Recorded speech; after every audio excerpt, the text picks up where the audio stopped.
Hey people, Cariocekus here, and since today we got our first patch on the Valorant closed beta, I decided to go through the patch notes with you guys, and then we're gonna jump into the game and see if we can see the differences. Quick reminder, I do stream over on Twitch if you guys want to hang out, talk some games, or just chill. Links in the video description down below as always, everybody's welcome. But yeah, let's jump into the patch notes and then jump into the practice range and see the changes. So yeah guys, let's go over the patch notes and then I'm gonna jump into the game and see if we can actually notice any of the differences. So we had gameplay, in balance, we had some map updates, some quality of life and some overall bug fixes. Okay, let's start with melee damage over here. Melee attacks now inflict double damage per hit to destructibles including Sage's Barrier and Haven's Metal Double Doors. Okay, the second one won't be as noticeable as the first one because, well, in the early game, like pistol rounds, Sage's Barrier is a lot harder to get through, so will actually help with that. And if you're running an eco round versus a Sage, again the same thing, so you don't have to spend all of your ammo on the barrier. This is actually really nice. Okay, let's see how many times it takes to get the wall down if we stab it with light and heavy attacks.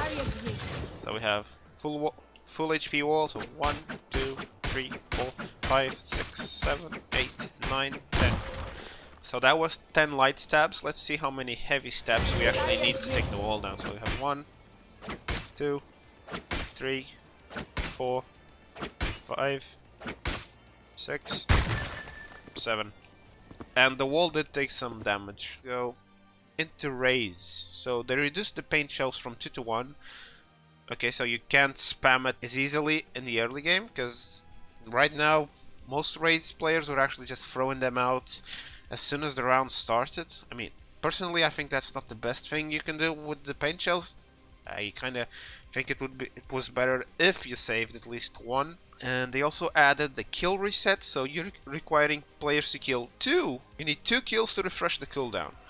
Okay, so it doesn't reset, but if you get 2 kills it resets. This will make you have to think a bit more before just throwing it out. Do you save it for a plant or a defuse? Do you throw it out early game and hope you get something? I actually like this change because they didn't go into damage and overall AoE of the skill.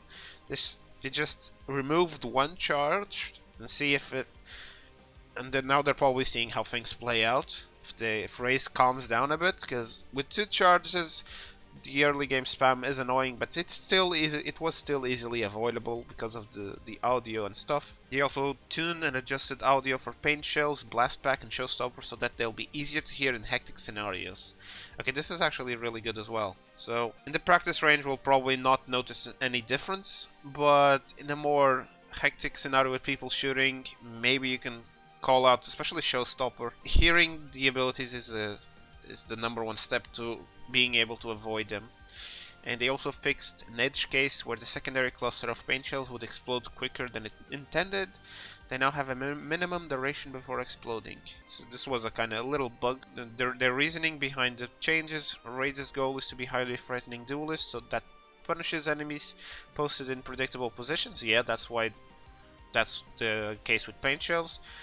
Cluster grenades and their number were creating overly oppressive scenarios. Also, players should be supplied proper gameplay information and the audio cues on all Raze's abilities. So this is the tuning of the audio. The audio cues of all Raze's ability didn't match their threat. Nice. So we changed the audio of each. For example, when showstopper is equipped or fired from a distance, players should be able to clearly identify and interpret the threat. It's easier to hear it. Makes it easier to avoid the ability. Okay, so now we only have 1 charge. That was 2. 1, 2, around 2 seconds, so that didn't change. I didn't actually hear any difference because, I mean, it's just me. Satchel out. Yeah, I can't tell the difference between the satchel. Maybe it's actually only if you're not playing as Raze and if you're playing against Raze. Here comes my masterpiece. Because using her, it actually just feels the same. But she's basically the same. They didn't mess her damage or her the AoE and the other abilities. They just changed paint shells. Yeah.